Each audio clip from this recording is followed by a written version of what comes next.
vez, Júnior, trintão, fazendo 30 anos, acho que eu ainda estou inteiro. Queria essa oportunidade, como eu sempre falo, uma chance única de estar nessa casa maravilhosa, Big Brother. Já mandei alguns vídeos já pro YouTube, onde os acessos foram maravilhosos, superando minhas expectativas. E conhecidos meus pediram que eu fizesse outro vídeo, né? Desse a entrada. A intenção, né, pra ser sincero, a intenção é mais pela questão da brincadeira, que é uma brincadeira super saudável e eu gosto dessa situação. Entrar na casa pra mim já seria outra situação.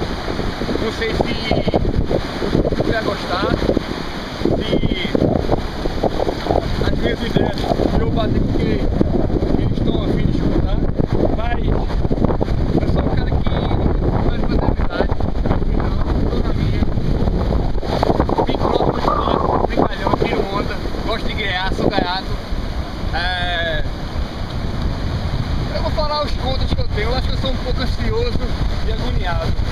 Se vier que para os eu sou chato, mas tudo dentro dos conformes, entendeu? Acho que não ia atrapalhar em nada não. E até porque